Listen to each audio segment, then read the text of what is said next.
componente de lo que estamos viendo ahora. Es decir, que no está, ¿qué quiere decir segmento básico? ¿Me escuchan, perdón? ¿Me escuchan?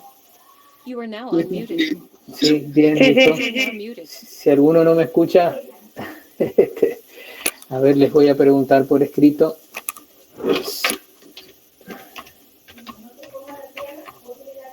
Opa.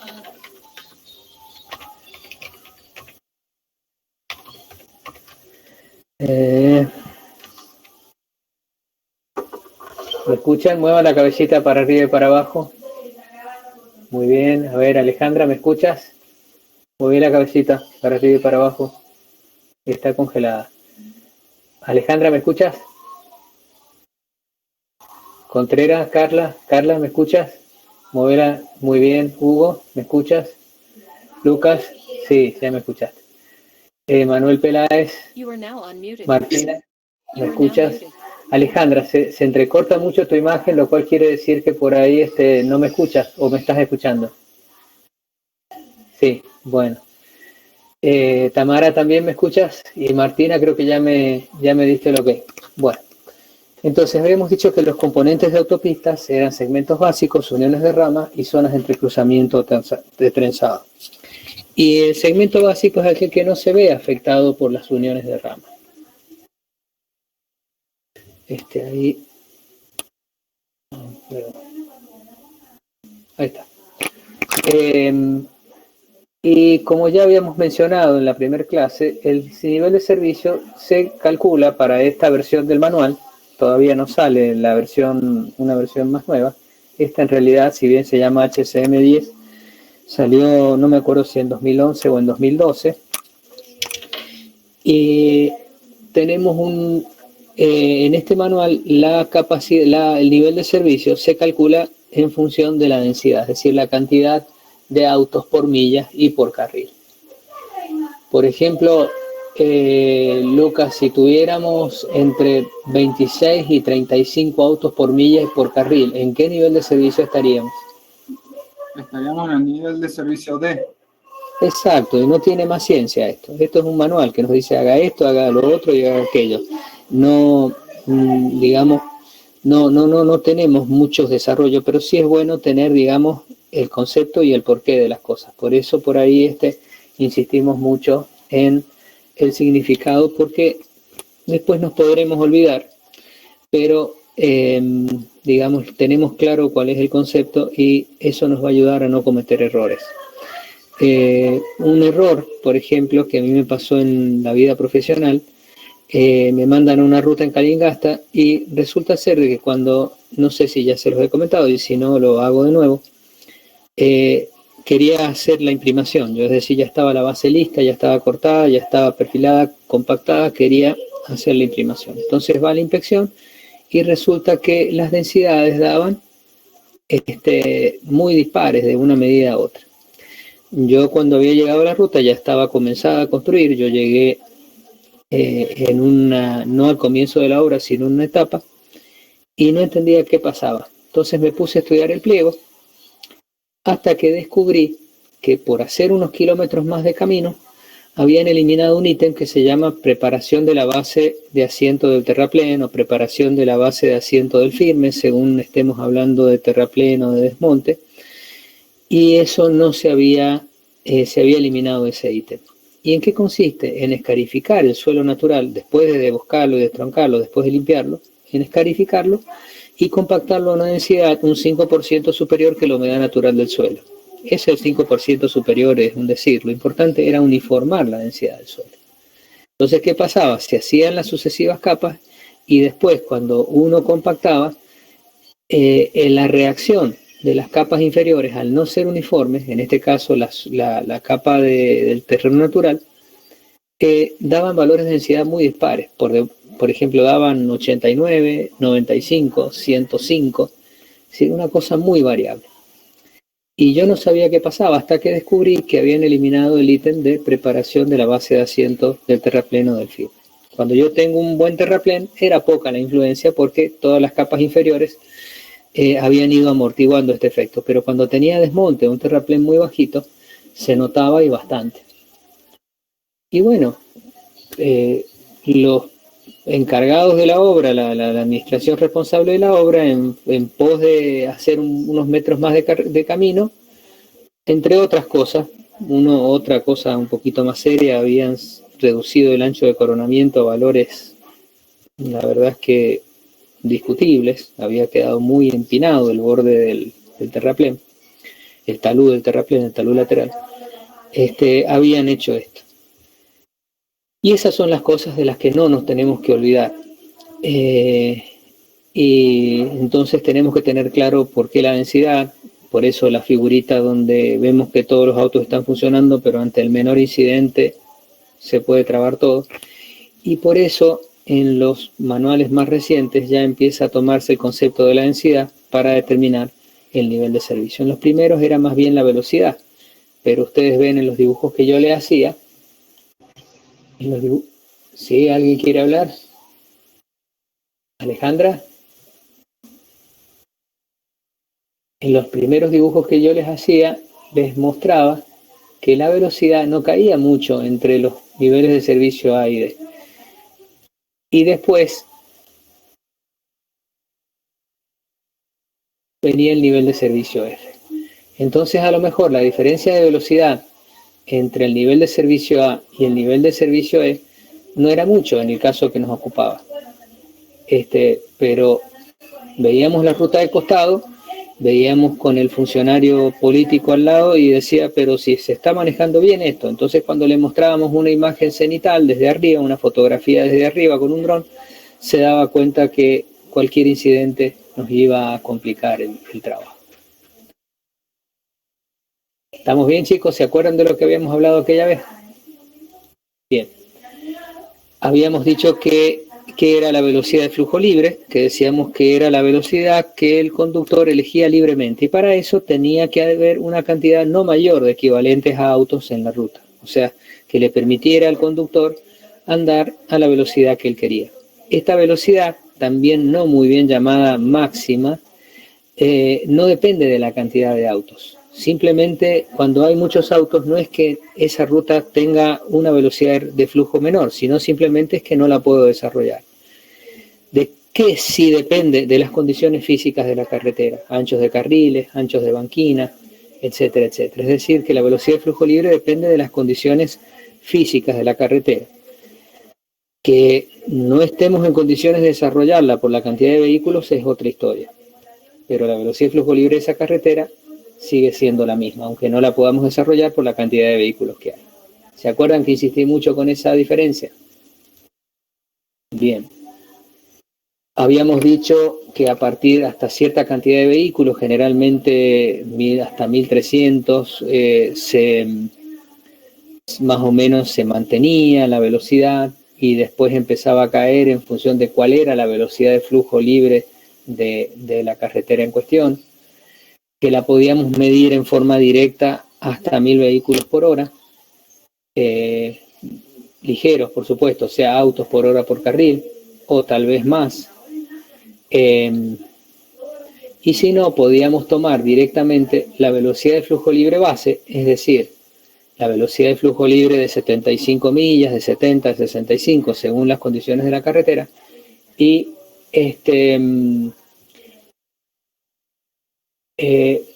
podríamos tomar la velocidad de flujo libre base, que es 75 millas, o sea, 120 kilómetros por hora, y de ahí restarle las condiciones físicas, que son ancho de carril, ancho de banquina o distancia de obstrucciones laterales, lateral clearance, y si no, la densidad de intercambio, es decir, cuántas rampas por millas tengo.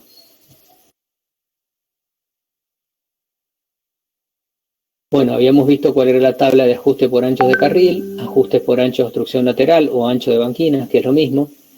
Habíamos visto, al comienzo les había aclarado que habíamos hablado primero de un volumen horario. Ese volumen afectado del factor de hora pico me daba lo que se llamaba intensidad. Pero no habíamos dejado de hablar en vehículos por hora, es decir, no habíamos sacado la equivalencia de camiones, camionetas, autos, ómnibus, camiones más pesados, camiones menos pesados, que en realidad tomamos un solo tipo en promedio. No lo habíamos afectado de distintos valores como ser el factor de vehículos pesados y el factor de tipo de conductor, para poder hallar lo que se llamaba la intensidad o la tasa de flujo en vehículos ligeros. Si esto a su vez lo dividimos en el número de carriles, tengo la intensidad por milla por carril, la intensidad en vehículos por hora y por carril. ¿Se acuerdan? ¿Han podido leer algo? ¿Recibieron el correo que les mandé, incluso más de lo que hemos visto? Con planos de los planos OB2 de vialidad. ¿Les llegó? ¿Sí, chicos? Bueno, esos apuntes que tienen son los mismos que yo voy a cargar. Ya sé que ya todos están en la plataforma, pero la verdad es que estoy con muchísimas tareas y ya los voy a ir incorporando. Si alguno sabe cómo hay que hacer para que ustedes libremente se incorporen al aula virtual, me avisan y lo hago inmediatamente. Si no, ya me pongo a ver, seguramente es una tontera, ya o los agrego yo o los habilito para que se puedan agregar ustedes. De todos modos, mientras yo no lo haga, les voy a seguir mandando por correo los apuntes. Bueno,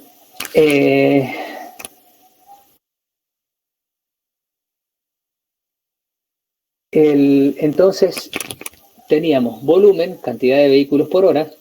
Como cada cuarto de hora no tenía exactamente el mismo volumen, tomábamos el cuarto de hora más cargado y lo multiplicábamos por 4, y la relación de volumen con ese valor que se llamaba intensidad me daba lo que se llamaba factor de hora pico. ¿Estamos bien? Ese factor de hora pico, a su vez, ese valor, a su vez afectado del factor de vehículos pesados y del factor de conductor, en lugar de hablarme de vehículos por hora, empezábamos a hablar de autos o vehículos ligeros, que es lo mismo, por hora. ¿Vamos bien?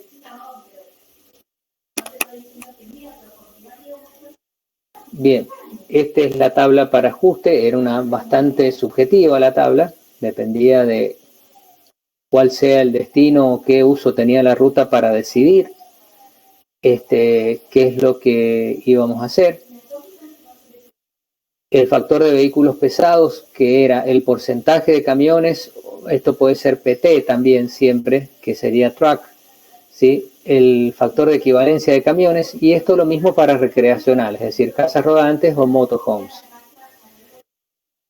Estos valores dependían de que tuviéramos tramos genéricos o tuviéramos pendientes específicas.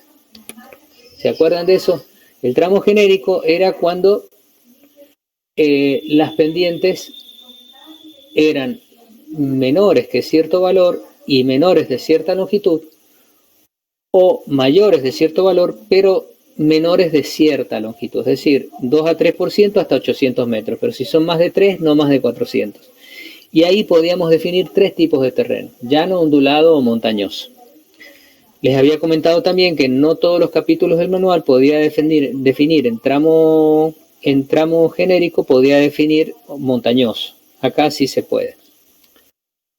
Pero si no se cumplen estas condiciones, sí o sí tengo que tratar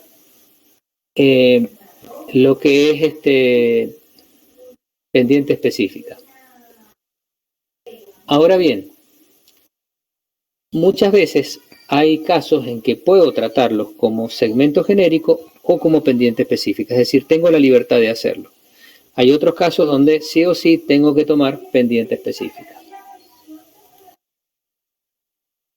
Aquí tengo un equivalente a autos en segmentos genéricos, es decir, la determinación es muy sencilla, pero cuando tengo pendientes específicas, es decir, cuando sí o sí tengo que hacerlo por pendientes específicas y no se cumple lo anterior, puedo tener pendientes ascendentes, pendientes descendentes y pendientes compuestas. ¿Más o menos se van acordando, chicos? Cuando tenía una pendiente común, que es muy raro que esto se produzca, me decía, mire, tome desde un cuarto de la luz y tome al final otro cuarto de la luz. Es decir, que la longitud para determinar la pendiente no va a ser desde el vértice al vértice, sino que tengo que tomar un cuarto de la longitud de la curva vertical, restarle a la distancia entre los vértices de la curva. Es algo que sí, que el manual lo indica, pero en la práctica no sé si todos lo siguen. Entonces acá, obviamente acá la tabla es más complicada. Según el tipo de pendiente, según la longitud de pendiente, tengo el porcentaje de según el porcentaje de camiones y ómnibus, tengo el valor que tengo que tomar. Aquí se repiten muchos valores, pero muchas veces pasa, por ejemplo, por ejemplo acá, de 1,50 a 2 y tengo una pendiente que está entre medio, o de 2 a 1,5 y tengo entre 6 y 8%, entonces tengo que interpolar. Las mismas tablas nos dicen, tome el valor más desfavorable o se recomienda interpolar a tantos decimales, que generalmente los decimales coinciden con los decimales de este tema. Bueno, el equivalente a vehículos recreativos, también lo mismo. Acá son muy raros, motorhomes, casas rodantes, pero en los países del norte, donde este manual fue desarrollado, son mucho más usuales que en nuestro país.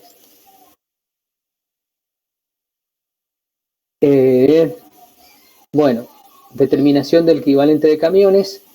Aquí el anterior, el primero que les mostré, este es para segmentos genéricos, llano, ondulado, montañoso. El siguiente que les mostré es para pendientes ascendentes. Este es para pendientes ascendentes, pero para vehículos recreativos. El anterior era para camiones, truck.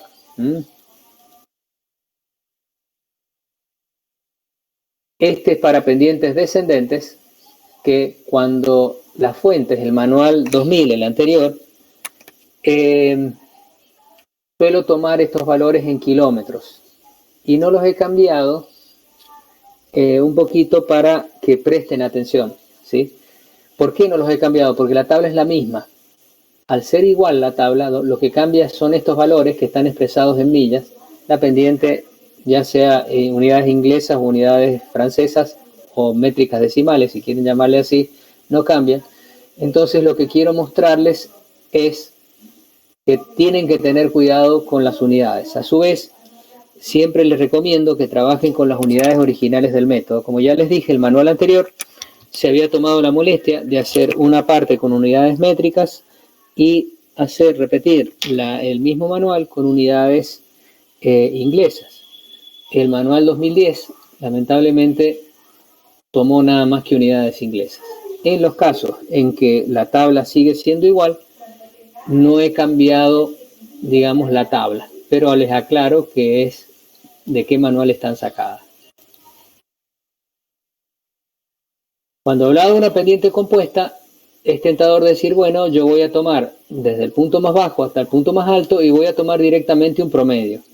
Esto es válido en este capítulo del manual, es válido cuando tengo una pendiente que no sea más de cierto valor y no más de cierta longitud. Pero si alguna porción tiene más del 4% y la pendiente la longitud total es mayor que 1200 metros, hay que hacer la equivalencia. Eso se hace con cómo es el comportamiento de los vehículos en función de la relación entre la potencia de su planta motriz y la carga que llevan, es decir, la carga más la tara, obviamente, es decir, el peso total del vehículo. Carga útil más peso propio del camión. Entonces esto, que es para plantas motrices, digamos, un poco mejores que las nuestras, probablemente resulte un poco optimista. Es decir, que nuestros camiones puede ser que caigan más que estos valores con las pendientes. Habíamos aclarado que era marcha forzada o velocidad sostenida, que era, digamos, si un camión venía a una determinada velocidad en llano y tomaba una determinada pendiente, llegaba un momento en que aplicaba reducida, bajaba el cambio, pero llegaba un momento en que no podía ir más rápido que cierta velocidad en función de la pendiente. Y eso dependía de la relación de peso-potencia. Y eso es lo que describe esta figura. Es decir, el camión viene de la velocidad de 90 km por hora y cuando toma, por ejemplo, una pendiente del 4%, empieza a caer la velocidad. Llega un momento en que ya puso el cambio conveniente para esa pendiente, se me ve un poquito más abajo mi raya, está en marcha forzada o velocidad sostenida, como quieran llamarle, y esa velocidad, que es menor que la que llevaba en llano, es la máxima que puede sostener para esa pendiente. Para el caso de pendiente descendente les había comentado que era lo mismo, nada más que lo que sucedía era que si bien podía aumentar ilimitadamente velocidad, el conductor sabía perfectamente que si se le calentaban los frenos, ¿qué pasaba, Hugo, si se calentaban los frenos de un vehículo cualquiera? Hugo, ¿qué pasaba si un vehículo se le calientan las pastillas de freno? ¿No tenés micrófono, Hugo? ¿Dónde está Hugo? Escribí, Hugo. Ahí está. A ver, ¿qué pasa, Hugo? A Luciana, ¿verdad? Luciana, ya que abriste el micrófono, te escucho. Perdón. ¿Dejan de funcionar los frenos? Claro, no frena.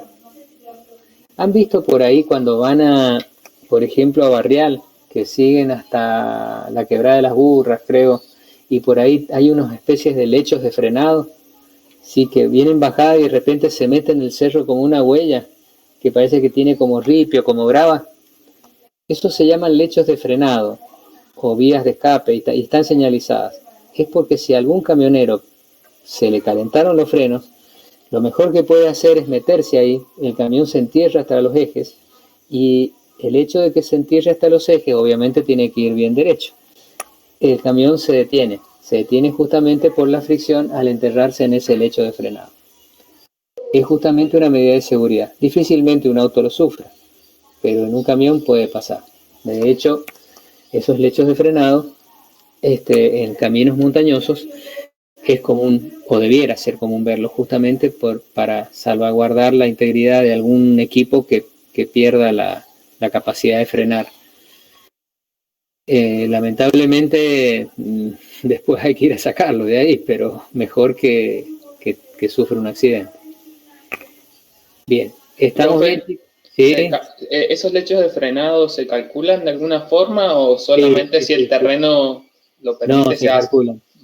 Primero tengo que encontrar lugares, ojalá que se encuentren siempre. Tiene que tener una cierta longitud, tiene que tener cierto material, tiene un cálculo, no se hacen a ojo.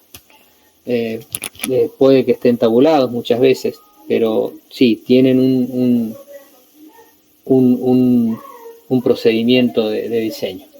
¿Estamos? Bien. Profe, entonces, sí. Esos lechos de frenado que usted dice son, por ejemplo, el que está en la bajada del dique Punta Negra. No me acuerdo, pero sí, creo que hay un lecho de frenado. Es como una rampa llena de gravas. De grava, sí, eso es un lecho de frenado. Bueno, entonces habíamos visto que si teníamos un camión que circulaba a 1500 metros, venía a 90 el tipo tranquilamente, andaba a 1500 metros en una pendiente del 2% y cuando terminaba con esa pendiente seguía 1500 metros más en una pendiente del 6%. Es decir, tenemos 1500 metros al 2%, 1500 metros al 6%, todo parecía indicar que la pendiente promedio era el 4%.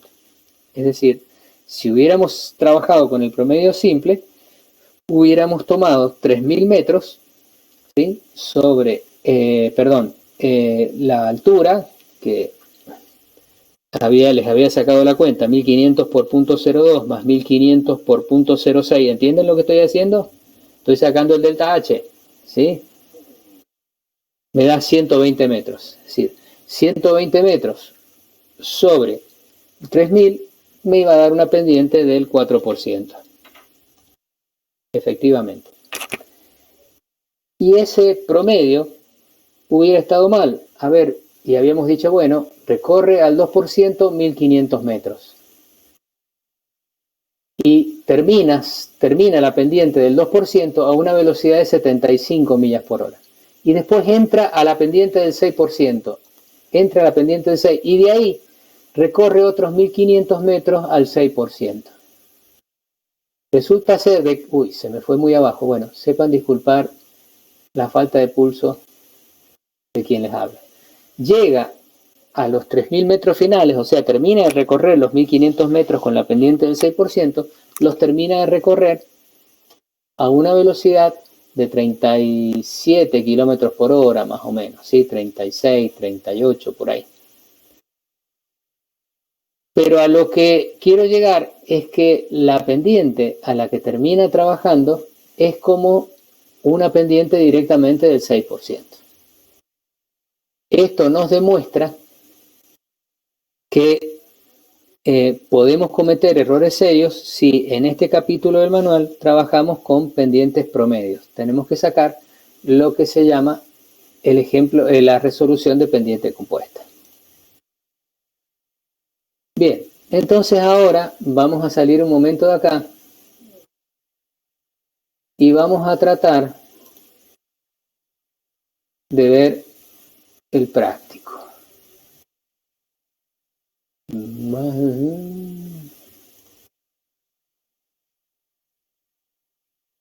Bueno, este práctico también se los he mandado.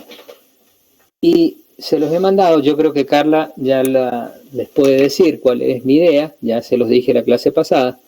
Creo que lo importante no es que saquen 2 por 3 más 4 por 5 y la raíz cuadrada del resultado. Yo creo que lo bueno es que vayan siguiendo la metodología del ejercicio y que lo vayan analizando con sentido crítico. Y eso justamente en otra materia que la tuve a Carla y a Hugo y a Cintia, yo les insistía muchísimo en eso, porque de esa forma le sacan el jugo a lo que están haciendo. A ver si lo podemos mostrar así, si no tengo que compartir pantalla. Bueno, no, parece que lo puedo mostrar. ¿Lo alcanzan a ver? Me dicen que yo tengo una autopista de 4 carriles. ¿Lo ven, chicos, en la presentación? Aquí, autopista de 4 carriles. ¿Alcanzan a leer? Si yo leo, ustedes tienen que leer. No me macaneen. Uy, no. Voy a sacarla para yo ver un poquito más grande, para verlos más grandes. ¿Lo ven, chicos? Díganme que sí, por favor. Sí lo ven. Si alguien no lo ve, por favor. Muy bien. Aquí Hugo me contestó, pero ya le ganó de mano Luciana. Pero está bien. Está bien. Bueno, creo que lo puedo agrandar. Si yo lo agrando, ¿a ustedes también se les agranda? ¿No? ¿Lo ven del mismo tamaño? Bueno. A ver si... Bueno, como sea. En este ejercicio de segmento básico, yo tengo una autopista de 4 carriles. Esta autopista de 4 carriles tiene 2 carriles en cada dirección. Dice que el ancho de cada carril es de 11 pies. ¿Se acuerdan cuando habíamos hablado en el tema 1 de las condiciones base? ¿Qué quería decir condiciones bases? Emilio, bienvenido. Emilio, estoy leyendo bien, porque al agrandar la pantalla, Emilio, sí, al agrandar la pantalla se me achican los nombrecitos de ustedes. Bueno, Emilio, ¿te acuerdas qué eran las condiciones base? Supongo que eran como condiciones mínimas que tiene que tener una carretera. Podría ser. Antiguamente le llamaban condiciones ideales y van a ver que muchas variables siguen llamándose ideal, siguen usando la palabrita ideal. ¿Por qué? Porque decían, lo ideal es que el ancho de carril sea de 3,65 metros, lo que es equivalente a aproximadamente 12 pies. Lo ideal es que la distancia de obstrucciones laterales, o lo que es lo mismo el ancho de banquina, sea de 1,80 m, o sea 6 pies. Lo ideal es que sea terreno llano. Lo ideal es que la velocidad de flujo libre sea de... Bueno, eso en realidad es una consecuencia de la geometría. Lo ideal es que circulen nada más que vehículos ligeros, o lo que es lo mismo autos. Después dijeron, bueno, pero si en lugar de 365, 370 o 380 tengo condiciones supraideales, no. Entonces dijimos, dijeron los autores de esto, vamos a llamarle no condiciones ideales, sino condiciones base. Es decir, que esas pequeñas mejoras que se mencionan ahí no va a aumentar la capacidad de la carretera, que habíamos dicho que era 3.200 vehículos por carril y por hora. Autos. Condiciones base. ¿Te acuerdas, Emilio, ahora? Bien. Bueno, acá tenemos carriles que no son de 12 pies, de 365 o 360, son de 11 pies. O sea que ahí ya tenemos una situación por debajo de la condición base. Ancho de banquinas 2 pies contra los 6 pies que tenemos que manejar. Fíjense que los datos están en qué medidas, chicos. A ver, Tamara, ¿en qué medidas están los datos? ¿En medidas? Tamara. Por lo que veo, no tiene micrófono. ¿Quién no tiene? A ver, Tamara, que la tengo chiquitita. No, está escuchando nada más, pero ¿me escuchás, Tamara? Mueve la cabecita si me escuchás. Bueno, entonces, sí escucho, dice Tamara. Bueno, ¿en qué unidades están las medidas? ¿En unidades métricas o unidades inglesas? Inglesas. Exactamente, inglesas, Emilio. Exactamente, Tamara, por lo que escribiste. Vuelvo a insistirles, cuando ustedes están trabajando con un método cuyas unidades originales son inglesas, ya tendrán tiempo de pasarlas a unidades métricas. La mejor forma de no confundirse es trabajar con las unidades originales del método. Es mi opinión, no quiere decir que todos los profesores piensen igual, ¿sí? Yo les sugiero que lo hagan y van a evitar confundirse. No es que no se pueda, simplemente por experiencia de haber corregido algunos prácticos en los años que llevo como docente en la universidad, veo que cuando el chico ha trabajado con las unidades originales del método, tiene menos probabilidad de confundirse. Y vale esto para lo que es capacidad de nivel de servicio, vale para el método AASHTO de diseño de estructuras de pavimentos, vale para muchas cosas. Y lamentablemente los países que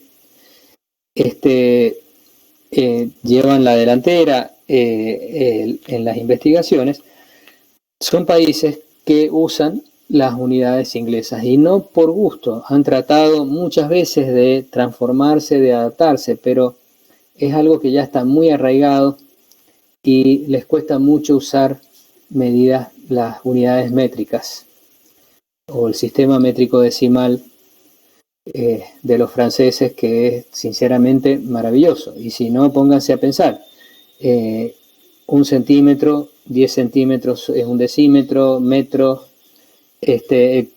hectómetro, decámetro, hectómetro, metro, kilómetro, todo va de 10 en 10. Y lo mismo con litro, lo mismo con lo que sea.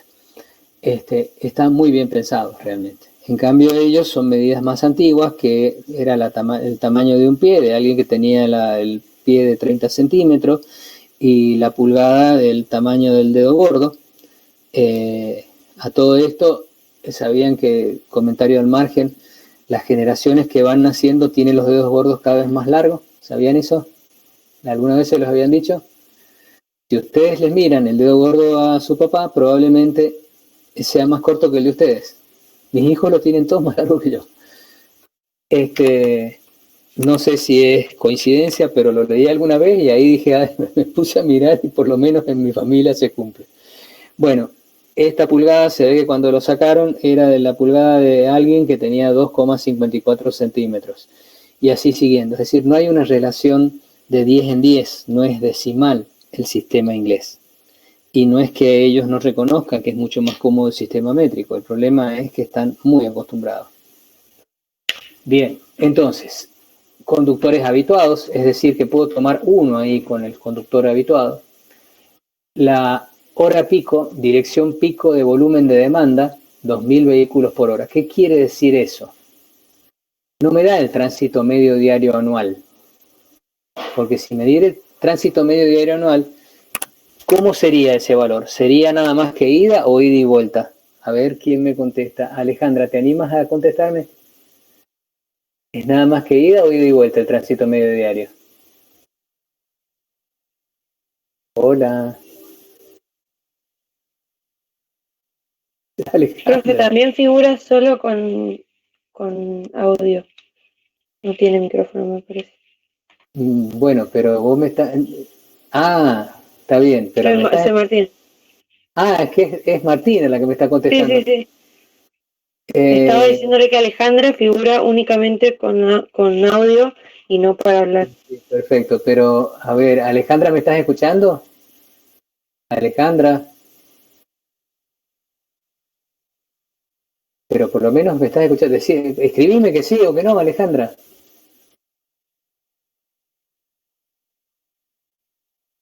Alejandra, ¿me escuchas?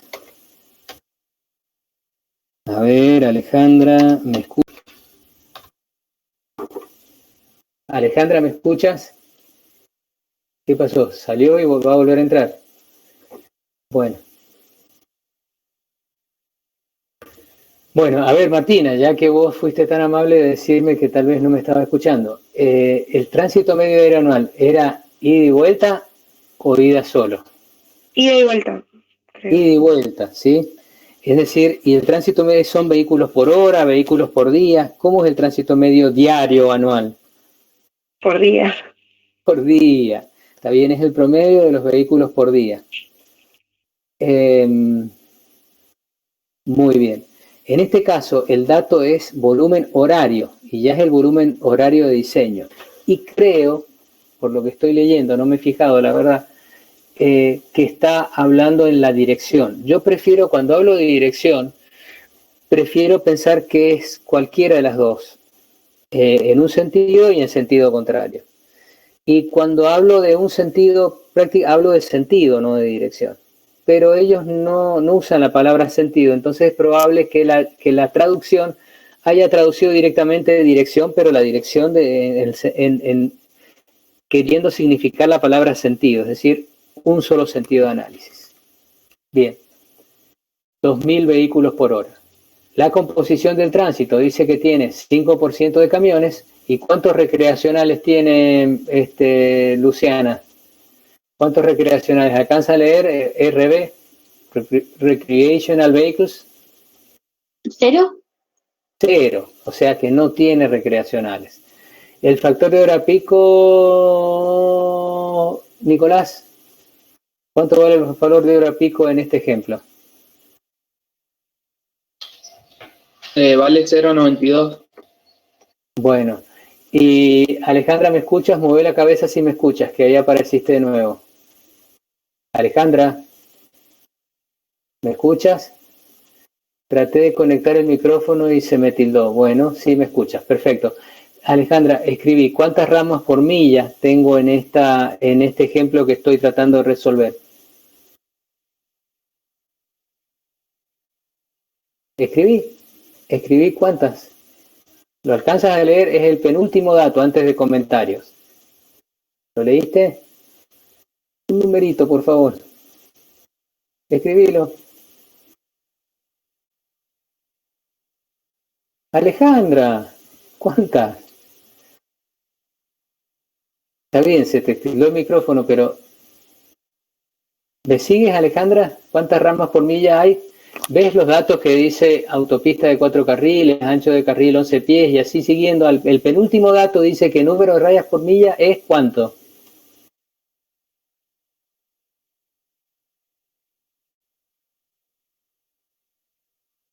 Vamos, Alejandra, ¿cuántas ramas por milla tengo?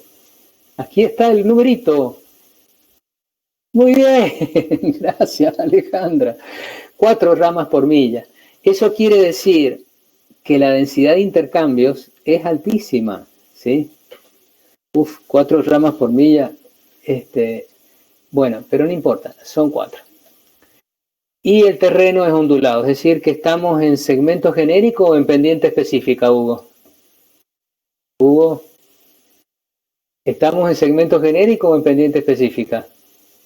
Si me dicen que el terreno es ondulado. No, segmento genérico puede ser terreno llano, puede ser terreno ondulado o terreno montañoso. Pero para poder usar segmentos genéricos tienen que cumplirse ciertas condiciones, que las pendientes, si son de 2 al 3%, no tengan más de cierta longitud, y si son mayores del 3%, no tengan más de cierta longitud, 800 metros y 400 metros respectivamente. Si no se cumple eso, sí o sí tengo que trabajar con pendiente específica. En este caso ya me dicen que es terreno ondulado, es decir, que estoy dentro de las condiciones para poder trabajar. Muchas veces puedo trabajar como terreno ondulado, pero prefiero hacerlo como pendiente específica. Ya sea para ver si me da lo mismo, o ya sea porque puedo que me dé los resultados con mayor precisión. Bueno, la tarea, dice acá, es encontrar el nivel de servicio esperado. A ver, ¿quién quiere leer? Que yo ya estoy cansado de leer. ¿A quién hace mucho? Ah, Emilio lo veo.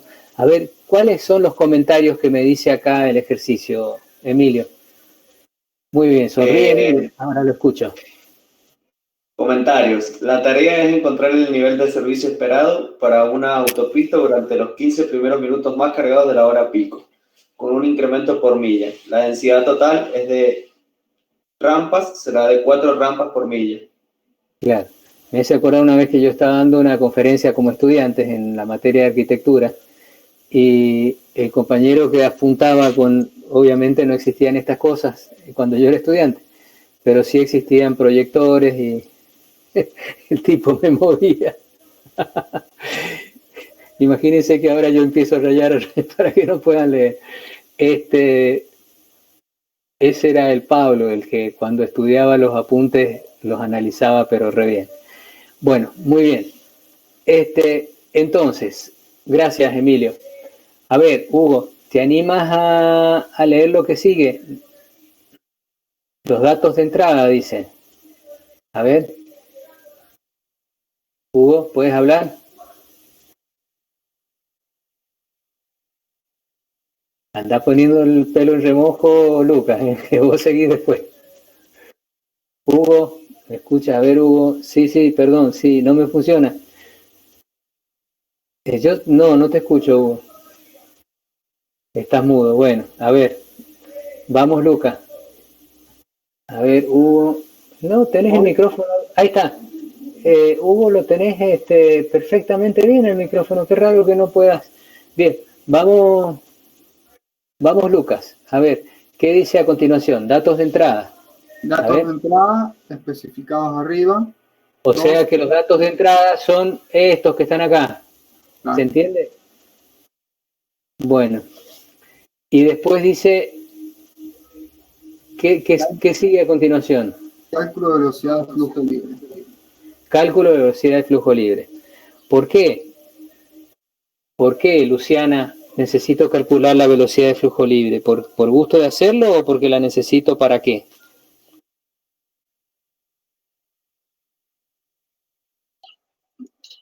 Perdón, desactivé la cámara sin querer.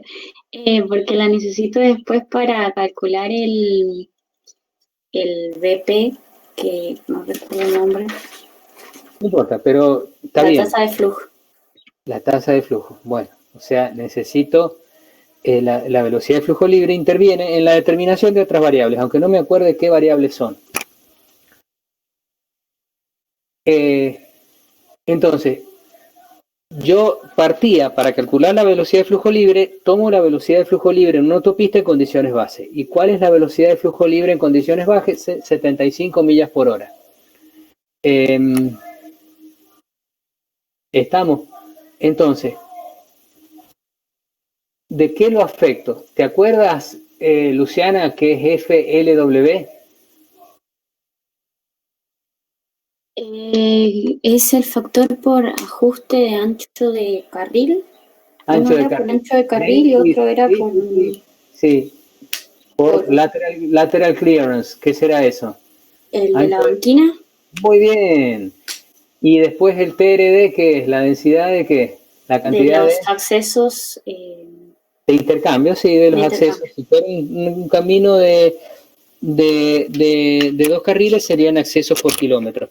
Generalmente en estas cosas la cantidad de accesos por kilómetro en una autopista son menos de 1 por milla. O sea, voy a tener un acceso, qué sé yo, cada uno 1,5 millas, cada 1,4 millas. Pero bueno, acá el ejemplo dice que tengo 4. Sus razones tendrá. ¿Y por qué me interesan los accesos? Porque además que no me quedan casi segmentos básicos que calcular. Si tengo 4 más la zona de turbulencia de los accesos, estoy listo. En un camino de 2 carriles o multicarril suelo llamarle accesos. Acá le suelo llamar intercambios por la forma que tienen. ¿Se acuerdan que hemos visto el diamante? Les había mencionado el diamante, el trébol. Si esta es una autopista, qué bonito que me salió. Y esta es la transversal, que puede ser una autopista u otra.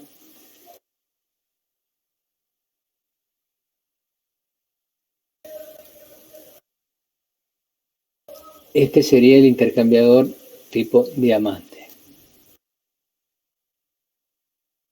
En un práctico, en un tiempo más, lo van a trabajar. Esta es una rama de salida, esto es una rama de entrada. Y si a su vez tuviéramos un rulo, esto vamos más por afuera y acá metemos el rulo para giro a la izquierda. Tengo que cambiar el dibujillo.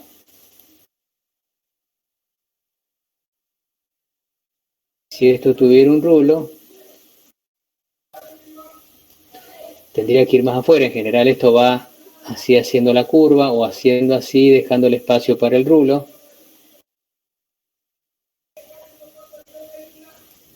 Y acá tengo el rulo, que el vehículo que antes para girar a la izquierda tenía que venir por acá y hacer este movimiento, ahora viene por acá y hace este movimiento gracias al rulo. ¿Está bien? Bien. Entonces, aquí eso que acabo de dibujar es un distribuidor, un intercambiador, más que un acceso, que es un acceso en realidad, pero se le llama más bien de esa forma. Nudos también se le suelen llamar, pero si le llaman accesos también se entiende y no está mal. Bien, entonces, la velocidad de flujo libre se ve afectada. Primero, tomo la velocidad de flujo libre base, que son 120 km por hora, o lo que es lo mismo 75,4 millas por hora, y lo afecto del ancho del carril, del ancho de la banquina y la densidad de intercambios. Bien. Ahora bien, ¿cuánto valen esos valores? ¿Qué tengo que hacer? Ustedes tienen a mano, chicos, por favor, la tabla, la tienen a mano ahí en la máquina. Pueden abrir la exposición para no tener que yo volver a la exposición. Pueden abrir la exposición del tema 2, T2, dice. Diseños especiales, tema 2, PPT. Van a ver ustedes que dicen, hay una tabla que dice ajuste de velocidad de flujo libre por ancho de carril, FLW. ¿Lo tienen? ¿Alguno lo ha imprimido? ¿Alguien lo ha impreso? Traten de imprimirlo, chicos. Emilio, que estás buscando papeles y papeles, ¿vos lo has impreso?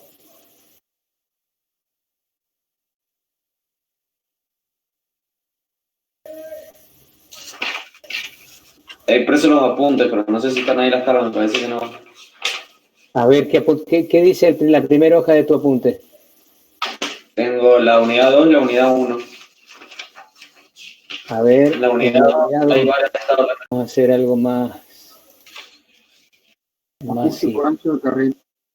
Ahí está, ¿quién lo encontró? Me encantó, ¿quién lo encontró? Yo la tengo. Muy bien, ajuste por ancho de carril.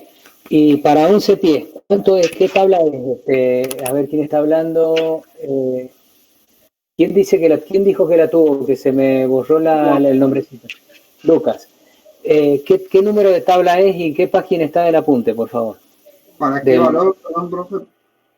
¿Cómo? ¿Para qué valor? Para 11 pies. Pero decime, ¿qué número de tabla es? ¿Tabla cuánto? ¿Cómo está identificada la tabla? 11.8 es Tabla 11.8. ¿Estás en el PPT o estás en el apunte? en el PowerPoint. En el PowerPoint. ¿Qué diapositiva es donde está esa tabla? Tabla número 8 abajo. Diapositiva número 8, bien. Y para 11 pies, ¿cuánto vale el factor de ajuste por ancho de carril? 6. ¿Cuánto? Lo que pasa es que va desde 10 a 11 y de 11 a 12. Pero de 10 a 11 dice 10 a menor o igual que 11. Y de 11 a 12 dice menor que 11, ¿entendés? O sea, como tiene 11, o sea, hay una sola que corresponde a 11. Las dos mencionan 11, pero una dice menor que 11. 12 tiene el igual también. A ver. Claro, yo creo que es 1,9, entonces sería. Claro. 1,9. Sí, para mí también 1,9. Traten de abrir en sus máquinas, chicos, traten por favor de abrir las diapositivas o lo que quieran, ya que están con las diapositivas, busquen las diapositivas y busquen la diapositiva 8 para ver la tabla. Yo voy a entrar un segundo a la tabla. Me dicen que es la diapositiva 8.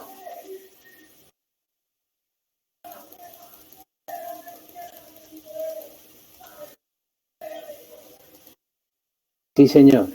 Fíjese que acá dice mayor o igual que 12. Acá dice mayor o igual que 11. Es decir, que si yo tomo 12 acá, no está bien. Pero acá dice mayor o igual. Por lo tanto, este es el que abarca 11. Y este tendría que decir menor que 11. Es esta. ¿Está bien? O sea que está bien lo que acaba de decir Lucas, creo. ¿Se entiende? Es 1,9. Y ya que está, vamos al cambio de carril, a obstrucción lateral. ¿Cuál es el ancho de banquina que yo tengo en los datos, chicos? ¿Se acuerdan? ¿Cuántos pies tengo de banquina? 3 pies. Creo que eran 2. 2 o 3, claro. Sí, 2. ¿Y cuántos carriles tengo por sentido? 2. ¿Cuánto? 2. 2 carriles, Martina. O sea, estaría por acá. ¿Está bien? Exacto, sí. Ese es el dedo. Ahí falta la uña. ¿Está bien, chicos? Voy a tratar de hacer una... Ahí. Para 2 carriles, ¿cuánto vale la pérdida de velocidad? 2,4 millas por hora. En todos los casos, chicos, es muy importante leer los encabezados. Qué bien que me salió la subrayada. Dice reducción en la velocidad de flujo libre FLC, eso era lateral clearance, ¿verdad? En millas por hora, carriles por sentido. Fíjense que toma un número absoluto y lo relaciona con millas por hora. Así es muy fácil confundirse cuando uno quiere traducir a otro sistema. Por eso es que dejamos de usar en la cátedra las traducciones españolas, porque los españoles con muy buena voluntad trataban de hacerlo, ponían el sistema métrico y obviamente como no habían estado trabajando directamente con el tema, a quien ha estado trabajando con el tema no tiene problema, porque lo que es milla le pone kilómetros o metros o lo que sea. Pero quien no ha estado trabajando, y por ahí aparecían errores. Entonces 2,4, ¿están de acuerdo que es este el valor? Yo tengo 4 carriles en total, 2 en cada dirección, decían los datos, ¿se acuerdan? ¿Sí? Bien. Entonces yo voy a volver, voy a tratar de limpiar un poco. Bien, voy a volver.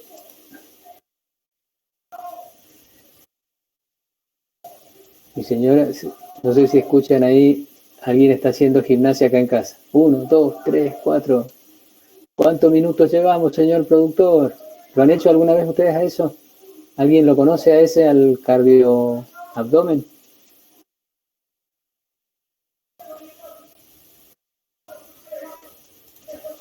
¿Ninguno conoce el cardiabdomen? ¿Nunca lo han hecho? No. ¿Cuánto llevamos? 1 minuto y medio, yo me rindo, no doy más. Bueno, listo. Entonces, 2,4, efectivamente. Y acá, justamente, me dicen, bueno, 3,22 por el número de accesos por milla, elevado a un valor que yo no alcanzo a leer, pero ustedes lo tienen en la punta y lo pueden leer. Sacan la cuenta y eso le da 60,8 millas por hora. Hola Alejandra, bienvenida nuevamente. ¿Anda mal el internet? ¿Vas siguiendo medianamente la clase?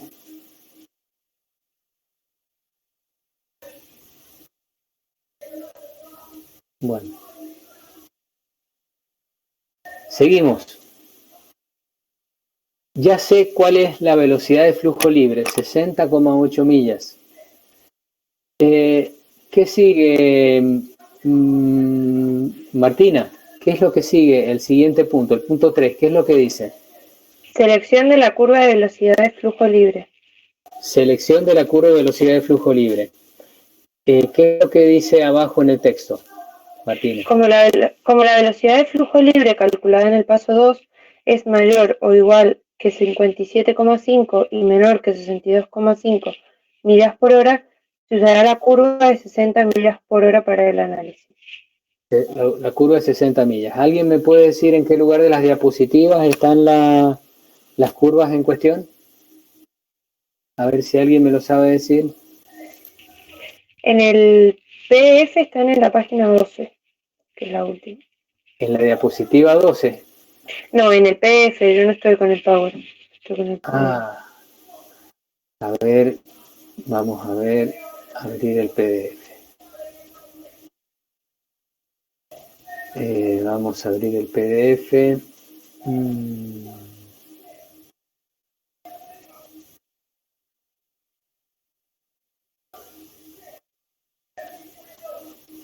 El PDF página 12, decís vos, vamos a ver si es cierto. No, pero creo que no son esas son las de la pendiente. No, pero compuesta. en el PDF sí, no, me parece que has confundido. Es Sí, la figura 11.2, chicos. La mayoría, mira, te pido que te pases al Power, que están todos con el Power, entonces nos fijemos todos en el Power, ¿sí? Es la figura 11.2 y en el PDF está en la página 7, de todos modos. La diapositiva está en la página, en la diapositiva 4. A ver, vamos a ver, yo voy a salir de acá.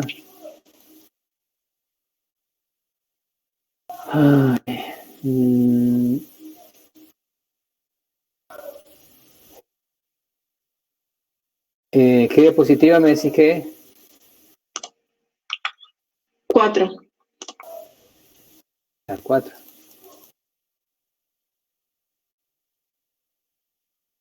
Bien.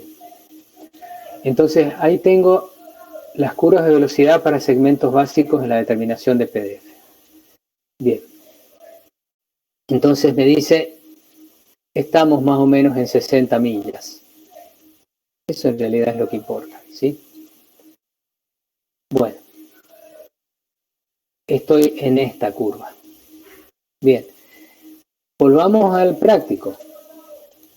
¿Para qué me sirve?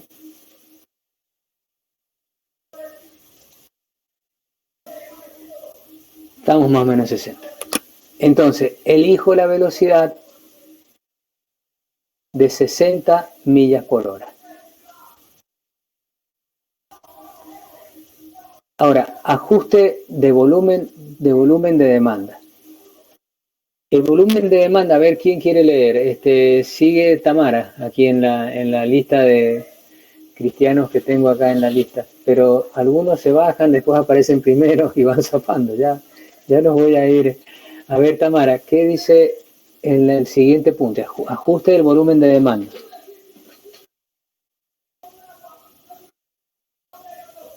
No tiene micrófono, profe. No tienes micrófono. Bueno, te perdono, Tamara. No tengo micrófono. A ver, ¿quién sigue? Nicolás Villalonga.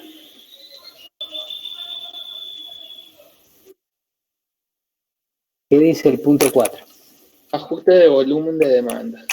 Bien. El volumen de demanda debe ser ajustado por una velocidad de flujo que refleje los vehículos por hora y por carril bajo condiciones de bases equivalentes usando la ecuación 11.2. La ecuación 11.2. ¿Se acuerdan cuál era la ecuación 11.2? Ya tiene que estar a continuación. Esta, ¿sí? Tengo volumen sobre factor de hora pico, eso me da vehículos por hora. Si lo afecto del factor de vehículos pesados y del factor por tipo de conductor, me va a dar autos por hora. Y si lo afecto del número de carriles, me va a dar autos por hora por carril. ¿Se entiende? Bien. ¿Cuál era el volumen horario? Eso lo tenemos en los datos acá. El volumen horario era 2.000 vehículos por sentido. Ahí dice por dirección, pero debe ser por la traducción del manual. Ya nos vamos a dar cuenta si es una cosa u otra, de todos modos.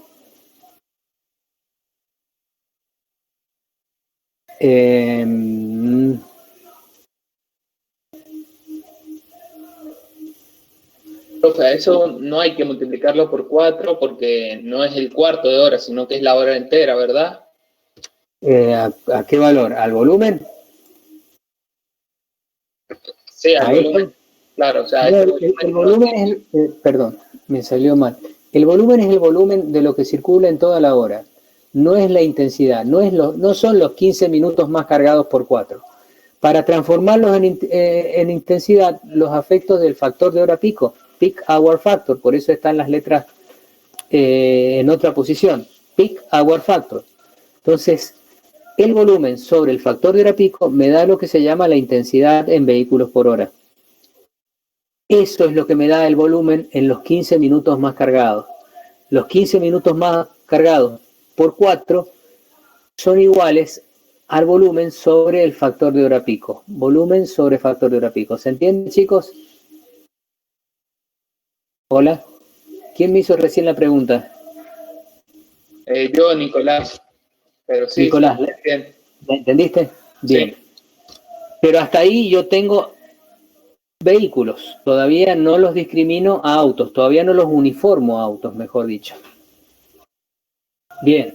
Ya sabemos que N es el número de carriles. Ya sabemos que F Heavy Vehicles es el factor de vehículos pesados. Y ya sabemos que FP es el factor por tipo de conductor. Que dijimos que eran conductores habituados. Así que ese valor, el FP, ¿cuánto va a valer, Alejandra? Podés escribirlo. Tenés que escribir un solo numerito. Al tener conductores habituados, ¿cuánto vale el factor de por tipo de conductor? Alejandra, ¿me escuchas? Alejandra, decime si me escuchas, Alejandra, te estoy hablando. ¿Me escuchas? A ver, aquí había llegado ya Nicolás. Y en el medio aquí hay uno que se llama...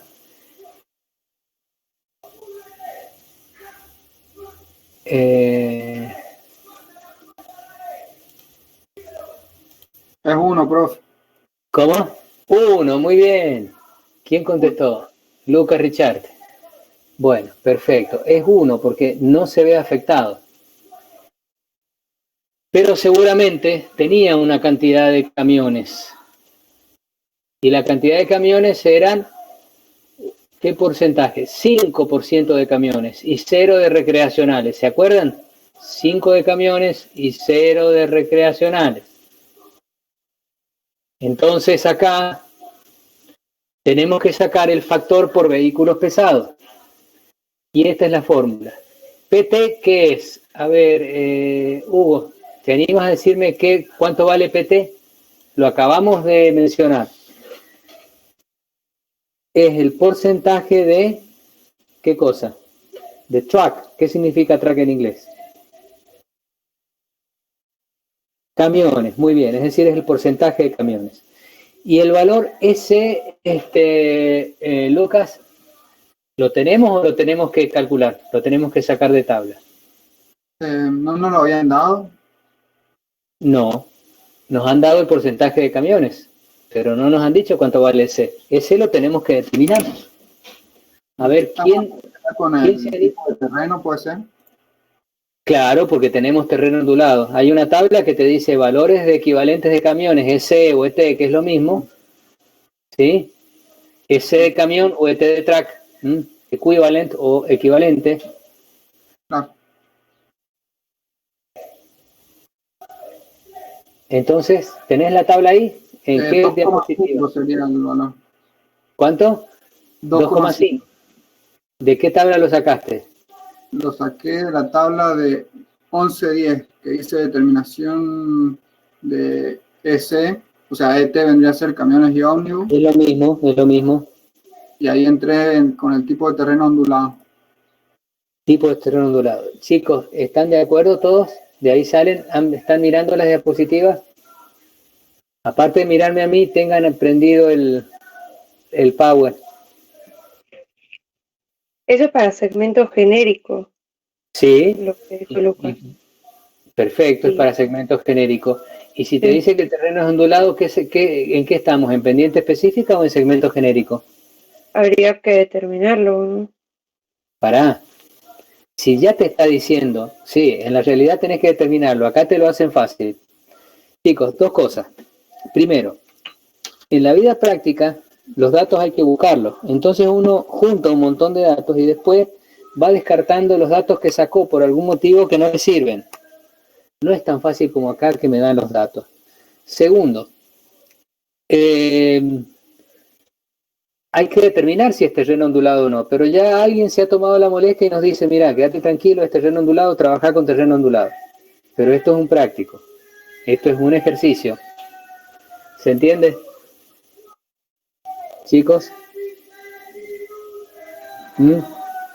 Muevo la cabecita si me... Sí, pero sí se entiende, sí se entiende. ¿El fondo cuál? ¿Que yo tengo?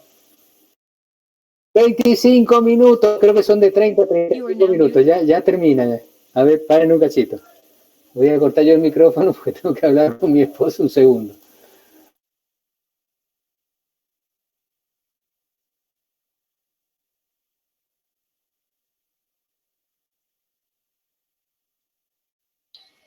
Como te gusta, meter el dedo en la daga.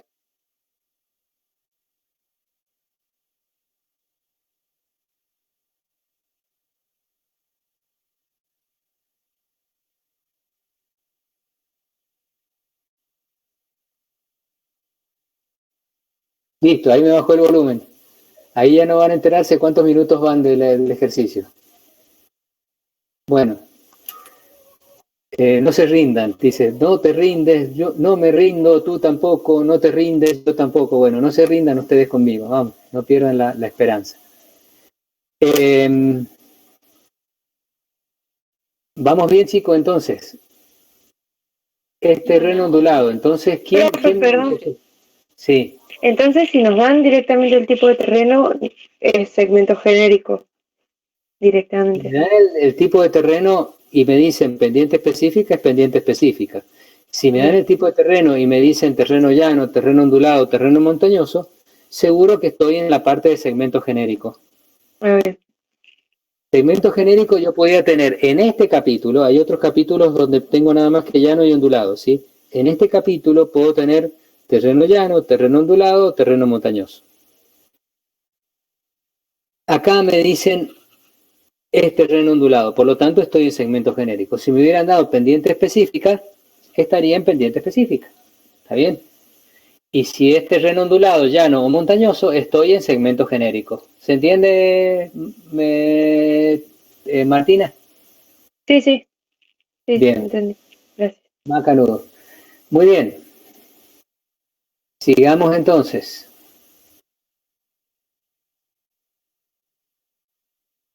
Entonces, el S para terreno ondulado me dijo, creo que Nicolás, puede ser, era 2,5. Sí, señor.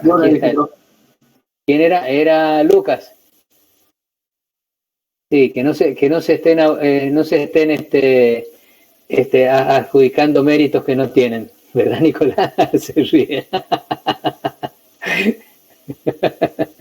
Es lo mismo. Lo importante es que lo entiendan, chicos. Todos entienden de dónde ha sacado Lucas el valor. Emanuel, Nicolás, ¿sabés dónde lo ha sacado? ¿Lo entendés?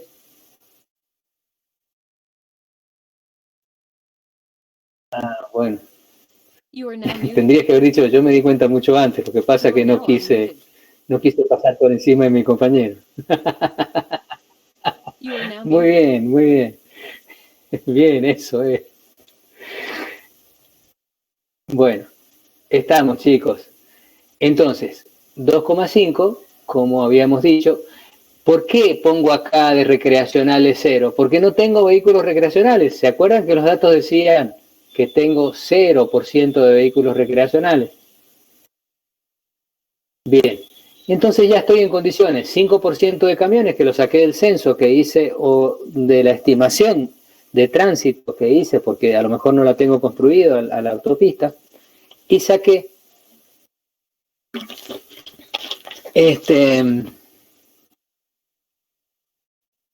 que tengo 0,930 de factor de vehículos pesados. Bien, el volumen era 2.000, ¿se acuerdan? Acá está, 2.000 vehículos en el sentido de análisis. Se me perdió, acá. 2.000, ese es el volumen. 2.000 sobre 0,92. El factor de hora pico también era dato, era 0,92, me lo daban de dato. ¿Cuántos carriles eran? 2. 0,93 era el factor de vehículos pesados y 1 era el factor de conductores habituados, que eran tipo de conductor, que eran conductores habituados, así que no había merma por ese sentido. Entonces, el resultado me da 1.169 autos por hora por carril. Este ejercicio, este práctico, lo tienen que ir transcribiendo, lo pueden hacer a máquina, lo pueden hacer todos, cada uno por su cuenta, pueden hacer uno solo en representación de todos, pero llega el momento en que terminamos el práctico, les doy un tiempo prudencial para entregármelo, yo lo reviso, le hacemos las correcciones y una vez que el ejercicio está completo, pero nos corrige una cosa que estaba mal en lo que usted nos pasó, no importa, tendremos que ir corrigiéndolo porque esto nadie es infalible, hasta que les doy el visto bueno. Una vez que tienen el visto bueno, todos, uno, la mitad, de ahí, si todos se han trabajado en el mismo práctico, se imprime cada uno una copia para que cuando nos podamos ver personalmente yo les ponga el visto bueno en el práctico en cuestión. Lo que quiero, Carla, Hugo y Cintia lo saben, es que ustedes lo vayan escudriñando al ejercicio. Que sean como ese compañero que iba analizando todo lo que yo había escrito. Y no como el otro compañero que uno le podía poner cualquier cosa y ni se enteraba de lo que uno le había puesto para que escribiera. ¿Está bien? Bueno, ya tengo la intensidad en autos por hora, ya tengo la tasa de flujo de demanda o como quieran llamarle. Bueno, ¿qué dice Nicolás? ¿Qué dice a continuación una vez que he sacado los 1.169 autos por hora por carril? Ahí, por ejemplo, podríamos poner la R que falta, ¿sí? Que es una tontera, pero ahí dice carril, no dice carril. Bien. Dice, dado que este valor es menor que la capacidad base de auto, 2.300 autos por hora por carril. Aquí para un cachito, 2.300. ¿De dónde salió el 2.300 por hora por carril? ¿Cuándo nos han dicho que la capacidad por carril en condiciones básicas o ideales es 2.300 autos por hora por carril? ¿Se acuerdan del capítulo 1 cuando decíamos, si yo tengo carriles de 360, si tengo banquinas de 180, si tengo pocos o ningún acceso, si tengo nada más que auto, terreno llano, la capacidad, ¿cuánto era? En condiciones básicas, en pocas palabras, 2.300 autos por hora por carril. ¿Está? ¿Se acuerdan? Relean o vean el tema 1 y ahí es cuando hemos dado, creo, esos valores. Y si no, se los doy ahora. ¿Está bien? Si yo estoy confundido y está puesto en otro lado, lo cierto es que es ese valor. Bueno, pero fíjense qué es lo importante acá. Si me hubiera dado más de 3.500, 2.300 vehículos por hora por carril, ¿qué quiere decir eso? ¿Qué es lo que se excede? A ver, Emilio, ¿qué es lo que se excede si yo hubiera tenido más de los 2.300 vehículos por hora? Emilio, la capacidad, muy bien. Me hubiera gustado que dijeras, no, la capacidad, no, que hubieras hecho la capacidad, sin duda. Igual, acá en este caso, por ejemplo, si la capacidad va a ser de 2.300 y a nosotros nos ha dado de 1.2, ¿o es 1.169? No, pará, pero es que yo ya he sacado 1.169 autos por hora. Ah, es verdad. ¿Está bien? Para eso lo he transformado en autos. ¿Se entiende eso, chicos? Bien. Hablando de capacidad, ¿ustedes han visto alguna vez The Big Bang Theory? ¿Alguien? ¿Sí? Bueno, son 3 nerds, ¿sí? Uno más que el otro. Y hay uno que siempre contesta preguntando. Pero si no lo han visto, no tiene sentido hacer algún comentario sobre eso. En un momento le preguntan, sí. No, sí, perdón, sí, tengo una pregunta. Dale.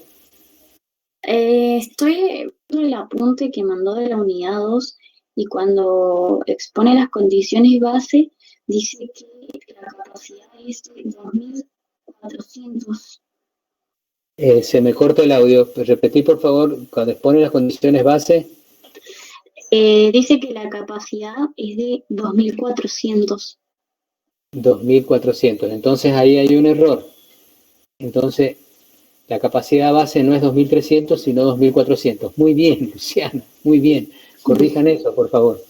Y en ese caso va a variar, por ejemplo, en diseño geométrico vimos que era 3.200, pero era para una calle de 2 carriles.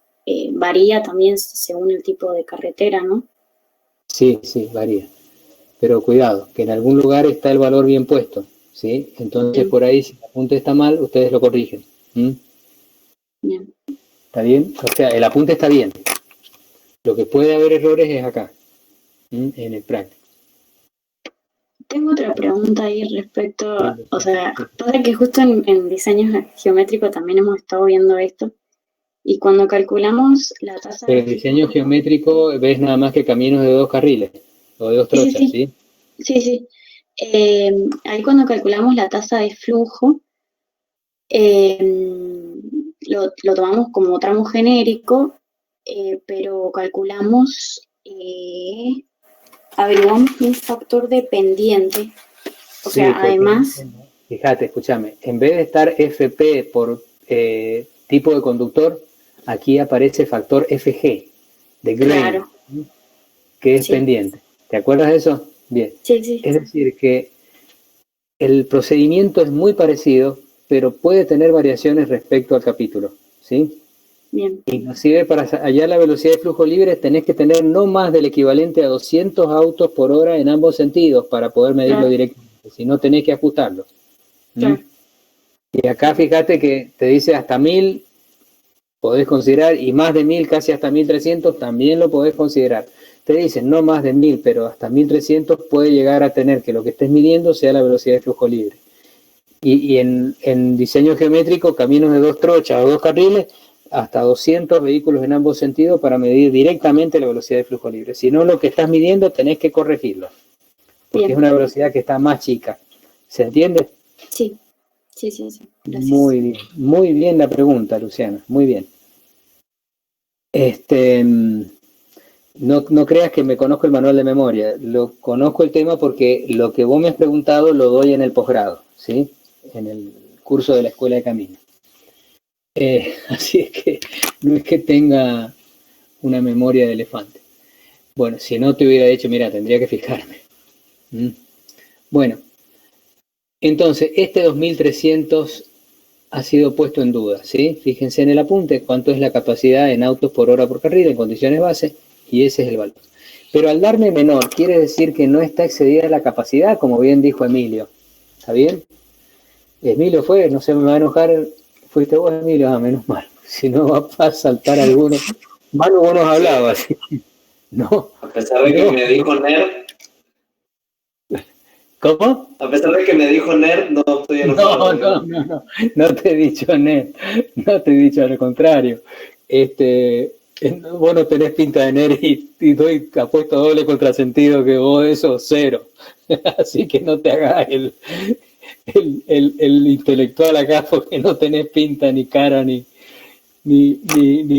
nada. Lo que pasa es que en esa serie, uno de los tres siempre contestaban preguntando. Entonces le decían, ¿por qué siempre contestas preguntando? ¿Le parece? Si el tipo, porque estoy inseguro, contesta, ¿verdad? No dejaba de hacerlo nunca. No. Mucha gente pregunta, responde como preguntando o como con dudas. Generalmente cuando uno pregunta, responde preguntando, es porque no está del todo seguro de la respuesta. Esa es la razón. Y no es que lo hagan los nerds, al contrario, el nerd es es más raro que lo haga. Bueno, aclarar el detalle, ¿vos has visto Big Bang Theory, Emilio? No, bueno. Tenés que estudiar. No, son como 18 temporadas y yo vi una y ya me harté porque era más o menos lo mismo. Y hace muchos años que no la veo, así que ya ni me acuerdo de los nombres. Bueno, entonces, ¿qué quiere decir entonces? Si yo tengo menos autos que la capacidad, quiere decir que no tengo nivel de servicio F. Si yo acá ya me hubiera dado más de 2.400 vehículos por hora, o más de 3.200 en el caso de la que me planteó Luciana, ¿sí? Pero es 3.200 en ambos sentidos, Luciana, o 1.700 por sentido, ¿sí? Eso es una diferencia importante, ¿te acuerdas? Bueno, creo que tienen un apunte de manual 2000 ahí, Luciana. Creo que están usando el manual 2000. El manual 2010 ya no hace el análisis en ambos sentidos, ya lo hace siempre por sentido. ¿Ustedes han hecho el análisis en ambos sentidos, Luciana? Sí. Claro, entonces están usando la metodología, que no está mal. Una vez me llamaron, miren, yo tengo el manual de capacidad del año 95, qué sé yo, ¿se puede usar? Entonces le dije, ¿ustedes lo han tenido el ingeniero Maramachi de profesor o se jubiló antes que ustedes lo tuvieran? Se jubiló antes. Bueno, él decía, miren, de Euler, no me acuerdo quién decía Euler o quién, a esta parte las cosas han cambiado un 20%, chicos. No crean que en ingeniería se ha avanzado tanto. Hay temas donde el avance ha sido monstruoso y temas donde... Pero de Euler a esta parte le gustaba decir, las cosas han cambiado un 20%. Entonces, ¿qué quiere decir? Que si yo en lugar de hacer el cálculo de una viga, en lugar de hacerlo por el pupo o por el... ¿Cómo se llama? Aquí lo tengo, a ver. Por el POSI, lo hago por el LOSER, les aseguro que no lo voy a hacer muy distinto, ni me va a dar muy distinto. Lo importante es hacerlo bien, lo importante es hacerlo a conciencia, cuidando muy bien lo que se hace. Yo no sé cuánto ha cambiado de Euler a esta parte la ingeniería. Puede que haya cambiado más de un 20 o menos de un 20. Lo que sí sé es que si yo lo hago con una metodología, no la última, no le voy a escapar por mucho, salvo que tenga errores graves que se sabrían. ¿Entienden eso, chicos? ¿Me siguen? Bien. Estimación de la velocidad y la densidad. Bueno, a ver, ¿quién no ha leído todavía que esté con micrófonos? A ver, levante la mano. ¿Quién no ha leído? No se apuren, no se peleen, por favor, chicos. A ver, Hugo, no tenés micrófono vos, ¿no? ¿O sí tenés ahora? No, hablás pero no se te escucha. No, aquí hay uno que se está haciendo el Manu no, el Peláez no ha hablado nada. A ver, dale. Es lo que sigue. Buscaba, de ingeniero Patiño, buscaba por todos los medios del hombre de captar la atención y conmigo, que yo era un zombie, lo lograba. El Gordo Masei también lo lograba. No sé si lo llegaron a tener en Introducción a la Ingeniería, ustedes, que falleció hace poquito y no hacía mucho que se había jubilado. Y hablaba así todo pastoso, pero se mandaba un zapallazo cada tanto, entonces te volvía a la realidad. Bueno, uno trata de lograr la atención y de esta forma es tan impersonal que cuesta mucho realmente. Bueno, sigamos. Entonces, 60 ya sabemos dónde. Seguí leyendo quien estaba leyendo, Manu. Manolo.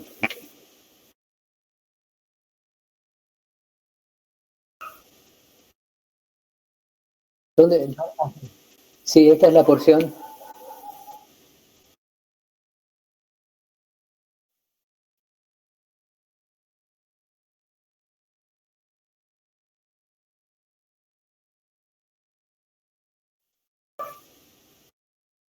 Que es sobre velocidad. Y ahí tengo 19,5. Perfecto. Muy bien. 19,5. Entonces, tenemos que ir, no sé si está acá puesta la tablita. No.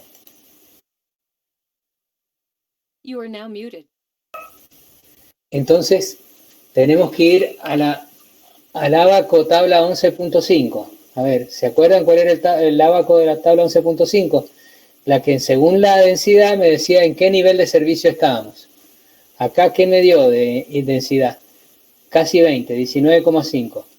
Vayan por favor al Power y díganme en qué diapositiva está la tabla de las densidades con la correspondiente. En la 3. En la diapositiva 40. 3. ¿Cómo? 3. Quien me lo estaba diciendo se corta mucho. 3 le dijo, profe. En la 3. 3, 40. Sí, igualito. Está parecido, gracias. Yo sabía que no era sordo. Acá está. ¿La ven? 11.5. Parece un niño de jardín el que ha dibujado acá. Entonces yo tengo 19,5, por lo tanto estoy en esta cantidad de autos por milla y por carril. ¿Se entiende? ¿Qué nivel de servicio tengo? Tamara Navarro. ¿Qué nivel de servicio tengo?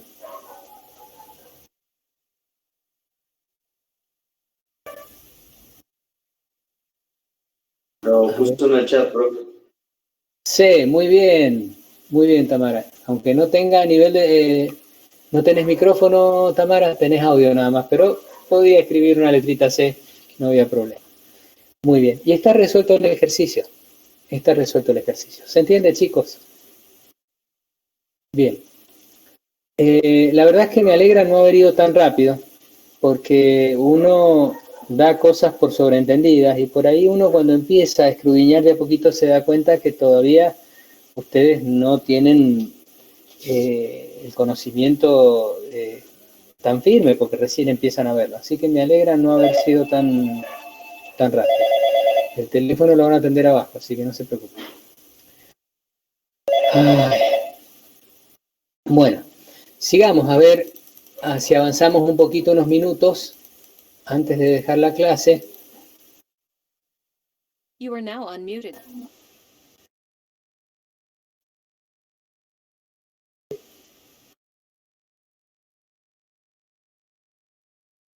No es que generara el D y el C, no. Ojalá si fuera entre el D y el C. Cuando yo tengo caminos rurales, yo pretendo que sea nivel de servicio C, y antiguamente se pretendía B. Y cuando tengo caminos o rutas o autopistas urbanas, me conformo con un poquito menos, porque al estar en un camino urbano estoy más predispuesto a tener más inconvenientes. Pero antiguamente no era C y D, era B y C, pero la realidad nos llevó a no ser tan pretenciosos. Quiere decir que está muy bien, inclusive a veces, no siendo rural, a lo mejor no me da tanto como sé, pero bueno, lo considero aceptable porque el costo de construcción, el costo de la obra es muy importante. Lo grave sería que me diera un nivel de servicio E, en cuyo caso yo la verdad que objetaría. Una vez pasó que esto está bien, me da E. A mí me parece que E es muy cerca de la capacidad para decir voy a construir con este nivel de servicio. Y me llamó el responsable y me dice, mira, che, esta gente dice nivel de servicio E, ¿qué opinas vos? Y le digo, mira, no es así, le digo. Es prácticamente es estar muy cerca de la capacidad. Decime que tenés un nivel de servicio D, pese a que es rural, y bueno, discutámoslo porque la verdad que no queremos encarecer más la vía, pero lo que se recomienda en el manual es nivel de servicio C para rural y D para urbana. Y antiguamente, en los manuales más antiguos, era un poquito más exigente, B para rural y C para urbana. ¿Se entiende, chicos? O sea, que eso de que tiene que tener nivel de servicio C o D, sería lo deseable, ¿está bien? Ahora, si a mí me dicen, mira, está dentro del nivel de servicio, está por debajo de la capacidad del nivel de servicio E, yo te diría, mira, tendríamos que buscar algo un poquito mejor. Bueno. Entre el cruzamiento. Nosotros, bueno, ¿cómo van? Ya van por el segundo semestre de clases virtuales. A ver, pequeño recreo de 2 segundos. Los que tienen micrófono, ¿se han acostumbrado a esto o siguen sufriéndolo como yo, el hecho de no estar presencial, no estar viéndole la cara más seguido, tratando de hacerlos participar, que yo no tengo micrófono, que no tengo internet, que pasa muchas veces? Hay días que la clase fracasa por la sencilla razón de que el internet en la casa de uno anda como una mona. Y a lo mejor ustedes están muy bien con internet. Esta mañana estaba tomando una clase de italiano y la profesora tenía malo el internet. Y bueno, terminamos la clase por WhatsApp. Faltaron unos minutos todavía, faltaban unas cositas que ver, las terminó de decir por WhatsApp, directamente, por el grupo de WhatsApp. ¿Ustedes cómo andan, los que tienen micrófono? ¿Alguno quiere decir algo? Los escucho. A ver, Martina, que ya estabas muy encendida y ahora se te ve carita de cansada. A mí me pasa que me cansa mucho la computadora y estamos básicamente todo el día sentados en la computadora. Si no es cursando, es haciendo algún práctico, eso. Entonces eso es lo que más me cuesta. ¿Y a qué distancia tenés la pantalla de los ojos, de la cara? No, yo creo que es una distancia normal. O sea, está bastante lejos, no la tengo muy cerca. Pero igual, estar todo el día... Sí, cansa. A mí me cansa también dar clases, porque es un esfuerzo enorme. Aquí tengo una cintita chiquita. A ver a qué distancia estoy yo. Estoy a más de 60 centímetros. Eso tiene que ver algo, también tal vez, bueno, tengo lentes, ya he visto que tengo lentes para ver de lejos, de cerca, o sea que, pero mientras uno está más complicado en la vista, más se aleja para poder ver, pero no es el caso en este caso, es tal vez para combatir un poquito el cansancio. Bueno, ya tenemos una opinión y se acabó el recreo. Tengo claro que están despejadísimos todos. Está bien la carita. Si ustedes vieran la diferencia entre la cara de Martín al comienzo de la clase y ahora, si se acordaron. Bueno, un profesor va viendo esas cosas, pero por ahí dice, aguanten chicos, ya 3 minutos más y lo largo. Bueno, Entrecruzamiento.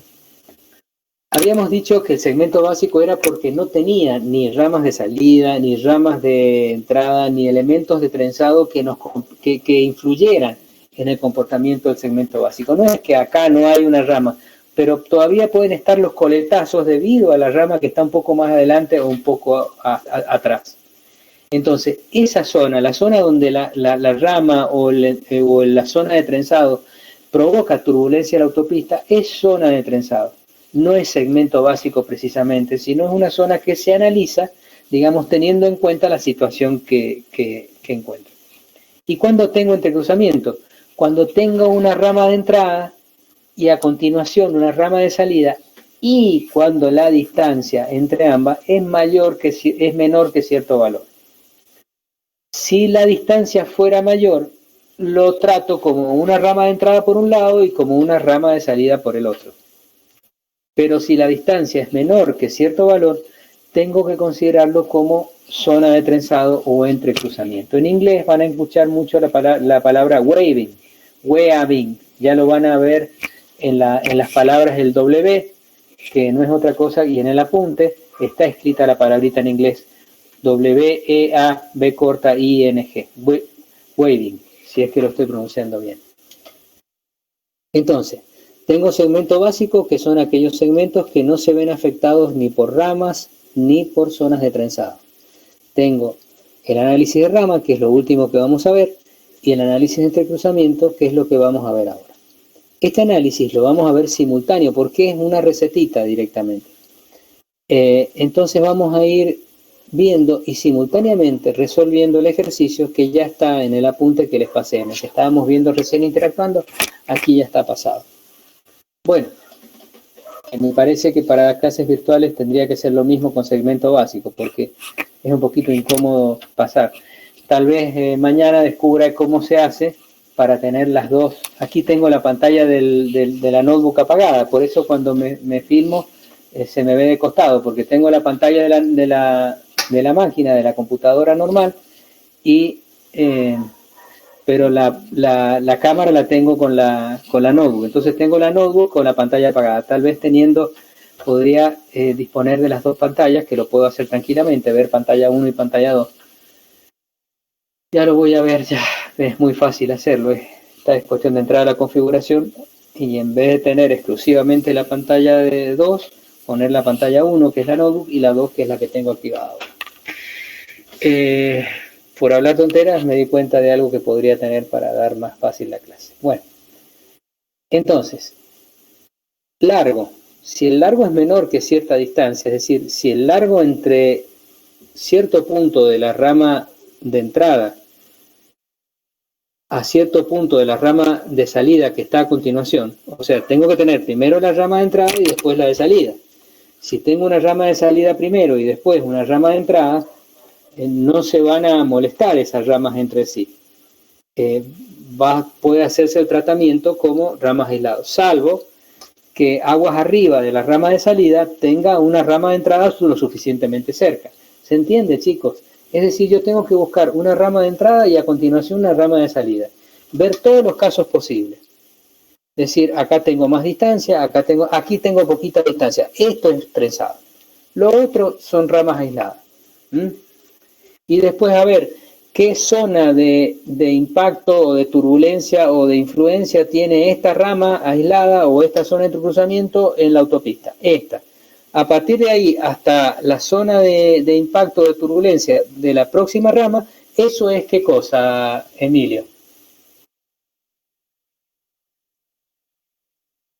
Emilio. Sincero, profe, no estoy entendiendo a qué se refiere el largo ese de distancia entre puntos entre convergencia y divergencia. O sea, pero no veo bien el caso, digamos. Ya lo tienes. Yo tengo que tener primero una rama de entrada y después una rama de salida. Si esta distancia, ya vamos a ver bien desde dónde se toman, es menor que cierto valor, todo esto es entrecruzamiento.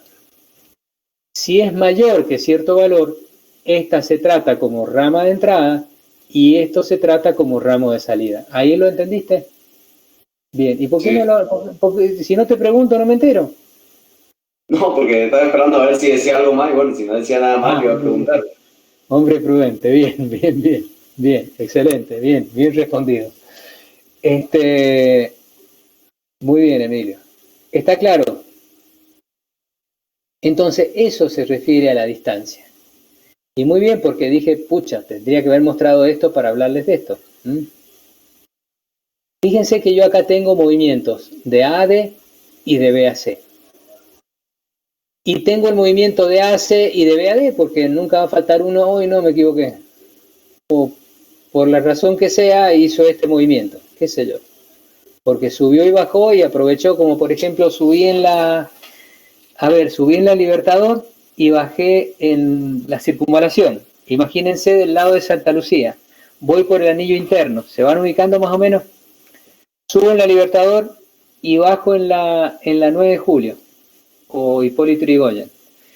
Hay todo un carril aparte donde yo subo y bajo sin necesidad de meterme a la autopista. Que lo haga o no es otra cosa, porque puedo hacerlo, puedo meterme y después salir por gusto de macanear, o por distracción. Pero yo puedo hacer este movimiento sin meterme a la autopista propiamente dicha. Esta es la rama de entrada desde la Libertador. Estoy en Santa Lucía. Aquí tengo un carril especial que justamente es para el carril de aceleración para quien entra por Libertador y el carril de salida para quien va a salir hacia Hipólito Yrigoyen o 9 de julio, como quieran llamarlo. Entonces el movimiento BD no es alguien que se equivocó, sino que prefirió tomar este tronquito y se ahorró acá atravesar por ejemplo, la Rivadavia. La Rivadavia pasa por acá por el medio, se ubican, por acá es Rivadavia y del otro lado se llama Sarmiento, ¿puede ser? ¿Se ubican, chicos, o no? Hugo sí se ubica. ¿Alguien no entendió lo que acabo de decir? Díganmelo ahora. ¿Todos han entendido lo que he dicho? Bien. Entonces, largo. Que estén lo suficientemente cercas. Si acá, otra vez, esta distancia es mayor que cierto valor, trato esta rama por un lado y trato esta rama por el otro. Y si a su vez tengo zonas que no se ven afectadas por la turbulencia que provoca esta rama de entrada y por la turbulencia que provoca esta rama de salida, aguas arriba, si me queda acá un pedacito que no se ve afectado por la rama, ¿cómo se llama esto, Emilio? Ahora te lo vuelvo a preguntar.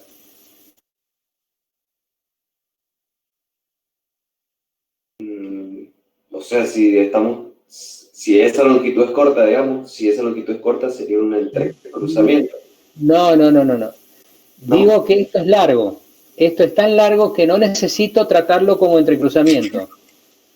Y a su vez es tan largo que la zona de influencia de esta rama de entrada termina acá y la zona de influencia de esta rama de salida, aguas arriba, es decir, corriente arriba del tránsito, termina acá. Acá me queda un pedazo que no se ve afectado ni por la rama de entrada ni por la rama de salida. A ver, Luciana, ¿cómo se llama este pedazo? Es lo que hemos visto hasta hace 2 minutos atrás. Segmento, Nicolás, a ver, empieza con segmento y termina con básico. A ver, ¿quién se anima a decirlo, Nicolás? Dale, Nicolás. A ver, que hace mucho que no te escucho. Blanco. Segmento básico.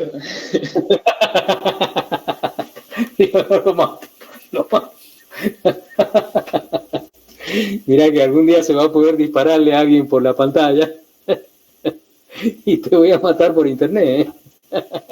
Por ahora no hay peligro, pero uno nunca sabe qué es lo que puede pasar con la tecnología. Bueno, segmento básico. ¿Entienden, chicos? Volvemos al principio. Tengo segmento básico, rama de entrada, rama de salida. Y si esta distancia es lo suficientemente pequeña entre una de entrada y una de salida, tengo zona de entrecruzamiento. ¿Qué necesito para tener segmento básico? Que ese segmento no se vea afectado ni por ramas ni por entrecruzamiento. ¿Qué necesito para tener entrecruzamiento? Necesito que esté la rama de entrada y la rama de salida lo suficientemente cerca. ¿Está bien? ¿Me siguen, chicos? Es decir, divido la autopista en 3 secciones. Las zonas que pueden tratarse como segmento básico, las zonas que pueden tratarse como ramas aisladas, ya sea de entrada o de salida, y las zonas que deben tratarse como zona de entrecruzamiento. ¿Estamos de acuerdo, Emilio, ahora? Emilio, ¿me sigues? Me hiciste una pregunta muy buena recién. ¿Ahora entiendes a dónde quería llegar? Sí, entiendo. Bien, perfecto. Volvamos atrás entonces. ¿Qué me interesa entonces? La separación entre las ramas. El número de carriles que voy a tener en el segmento de entrecruzamiento. Ya nomás en 3 minutos empezamos a hacer un ejercicio que no lo vamos a terminar hoy, quédense tranquilos, pero que lo vamos a empezar a plantear. Y vamos a ver cuáles son esos carriles. Configuración, forma en que están dispuestos los carriles de entrada y de salida. Eso ya lo vamos a ver también en los ejemplos. Aquí hicimos muchas rayas. Esto en realidad es una zona de entrecruzamiento. No tengo en realidad en este esquema un segmento básico y por lo tanto no tengo 2 ramas aisladas acá. Aquí lo que yo he querido mostrar son los movimientos que se producen en una zona de entrecruzamiento. Esta distancia es lo suficientemente pequeña, disculpa por la improlijidad del trazo. Esta distancia es lo suficientemente pequeña como para que esto deba tratarse como un entrecruzamiento. ¿Y qué movimientos tiene? El que entra a la autopista, el que sale de la autopista. Entra a la autopista, B a C. Sale de la autopista, A a D. El que ni entra ni sale, ya venía por la autopista, A a C. El que se metió por la rama pero no entró a la autopista y salió por la rama de salida, B y D. Son los 4 movimientos que tenemos. ¿Entendido? Ay. Y acá están las distancias que a mí me interesan. Son 2 longitudes, que después voy a ver si esas longitudes tienen la distancia máxima para ser analizado como entrecruzamiento. Ya lo he dicho 17 veces, tal vez lo diga un par de veces más porque lo necesito decir. Primero, donde se junta la línea externa de la autopista con el borde externo de la rama de entrada. Aquí tengo un punto. Ay, por Dios.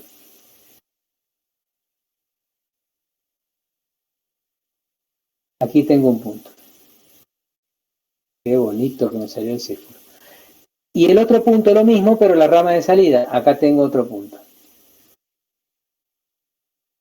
Esta es la longitud base. ¿Se entiende? Longitud base. Y si yo a su vez tengo pintura acá para decirle al tipo, mire, no se meta antes de tiempo, no se meta acá. Métase donde yo se lo permito, donde yo le doy la línea de trazo. La línea blanca de trazo en cualquier vía de comunicación, ¿sí? Entonces, es como si yo estuviera limitando la longitud donde se va a producir el entrecruzamiento. Aquí yo tengo calzada, pero no admito que los vehículos se metan por acá, sino que se metan recién por acá y si están entrando, no más lejos de este punto. Si yo no tuviera esto, si no tuviera esta raya de pintura, directamente la línea corta, la LS, sería directamente igual a la LB. ¿Entendido? No les estoy diciendo nada raro, simplemente estoy empezando a mostrarles cuáles son las variables que intervienen. ¿Estamos?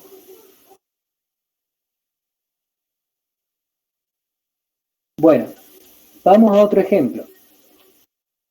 Configuración de un solo lado. Fíjense acá cuál es la diferencia. Yo tengo acá un vehículo que no tienen que entrecruzar como en este caso, sino que acá se produce un conflicto de convergencia y acá se produce un conflicto de divergencia. Este es el caso de un lado mayor y este es un caso, el wave, es como se dice entrecruzamiento. Y acá tengo vehículos que entrecruzan cuando salen.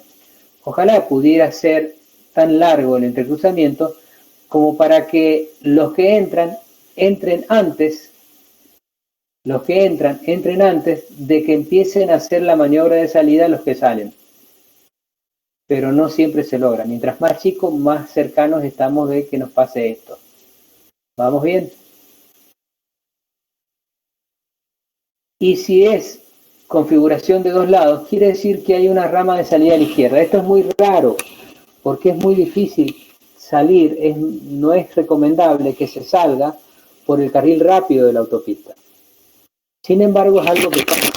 En Estados Unidos, que tiene una cantidad de autopistas y autovías muy grandes, no es que no tengan caminos de dos carriles, pero tienen muchas más autopistas que nosotros.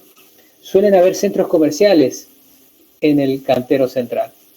Ustedes han visto eso en las películas, lo han visto personalmente. Manu, lo conoces. Es decir, hay centros comerciales donde vos te parás a descansar, vas al baño, te lavas un poco la cara, te tomas un café y hasta incluso por ahí hay negocios que además de comprar comida y café, podés comprar alguna cosa, te podés distraer un ratito. En esos casos sí puede darse un entrecruzamiento de dos lados. Este no lo vamos a analizar mayormente, pero les cuento que existe y que se puede analizar con la metodología del manual. Bien. Quiero llegar a los datos del ejercicio, a ver cuánto me falta y ya los dejo tranquilos.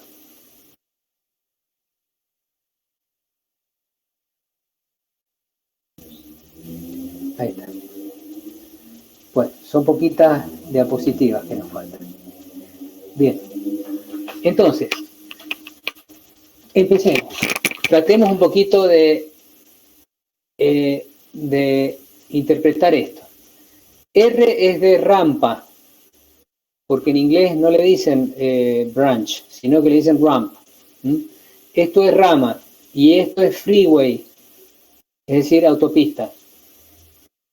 Este movimiento de cambios de carril es de la rama a la autopista. Y esto es de la freeway, de la autopista a la rama. ¿Se entiende? Entonces, número mínimo de cambios de carril que debe realizar un conductor para ingresar a la autopista desde la rampa de entrada en el segmento de trenzado. ¿Qué quiere decir eso? ¿Por qué mínimo? Porque, como decíamos más atrás, yo a lo mejor hago más cambios de carriles al entrar y me tiro ya a la izquierda dentro de la zona de entrecruzamiento porque puedo, porque soy inconsciente, por lo que sea. ¿Está bien? Es decir, pero lo ideal sería que yo entrara y me quedara en este carril, por lo menos al comienzo, por lo menos dentro de lo que es la zona de entrecruzamiento. Ya después me iré a los carriles más rápidos, pero no, preferentemente no en esta zona. ¿Entienden? Por eso el número mínimo acá es 1. ¿Se entiende? Número mínimo de cambios de carril que debe realizar un conductor para salir de la autopista, en este caso que sale, por la rampa del segmento. Y este es el número mínimo para ingresar a la autopista. De la rama a la freeway y de la freeway a la rama. Freeway es autopista, ¿está claro?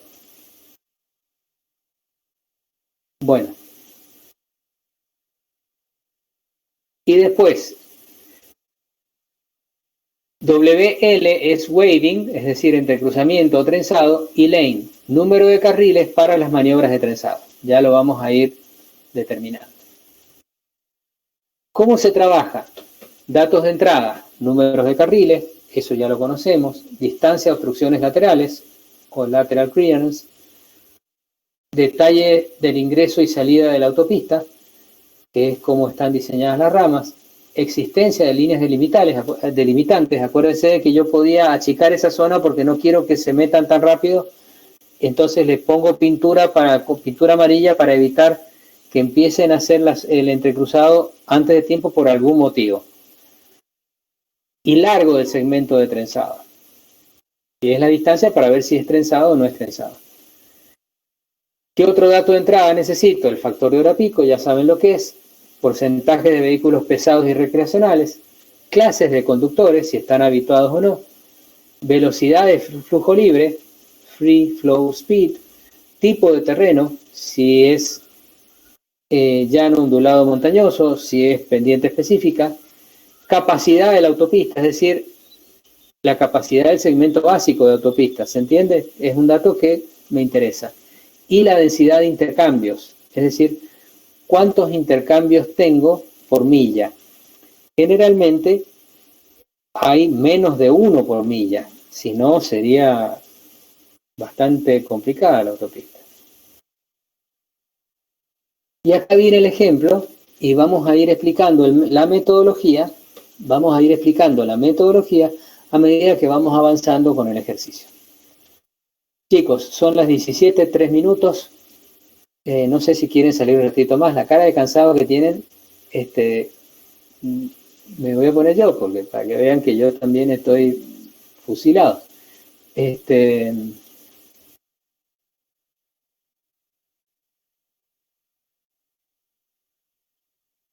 ¿Cuántas veces tengo que utilizar la cámara? Bueno, y ya me quedan 6 comensales, yo soy el 7º. Los otros no sé si están, ¿cuántos quedan? Usuarios 13. Bueno, parece que están nada más que no quería que les viera la cara. ¿Les parece bien que dejemos acá para la próxima? ¿Sí? Bueno, nos vemos en... A ver, ¿quién habla? Lucas, te escucho. No, estaba diciendo que sí. Bueno, nos vemos entonces, chicos, el jueves que viene a las 15 horas, si Dios quiere. Y seguimos con este tema. You are now unmuted. Bueno, Buenísimo. Perfecto. vayan haciendo el ejercicio, o sea, porque si ustedes lo van haciendo, traten de ir avanzando en la parte que ya vimos del segmento básico, traten de ir pasando en limpio el tema o de estudiando y garabateando el entrecruzamiento, y si se animan también la parte de rama. Entonces le van a sacar más provecho a la clase y se van a ubicar mejor. Y hasta por ahí me enseñan algo. ¿Les parece? Listo. Bueno. Pero una pregunta, ¿ese práctico todavía no lo envía o ya lo envió? Perdón, ¿quién está preguntando? ¿Emilio? Sí. Manuel, ¿qué preguntar? No, yo soy el que está preguntando. No te escucho, Emilio. Emilio soy. Sí, está bien, sos Emilio, pero ¿qué preguntaste que no se entendió lo que dijiste?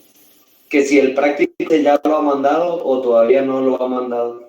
Yo les he mandado el tema 1, les he mandado el tema 2. En el tema 2 van a ver que el texto, el apunte, son 2 apuntes prácticamente iguales. ¿Por qué? Porque al principio era una cosa uno y fui agregándole cosas y al final lo fui igualando y siempre me quedó la duda si puse todo de un solo lado o quedó alguna partecita sin combinar.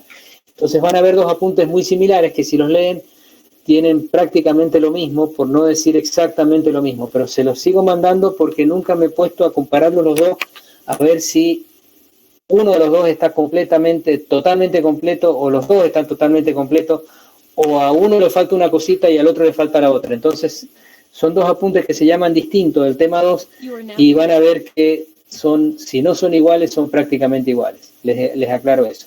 Yo les he mandado el tema 1, el programa de la materia, les he mandado el tema 2, en la presentación, el power del tema 1, el power del tema 2, y les he mandado el ejercicio 1, el práctico 1, que es justamente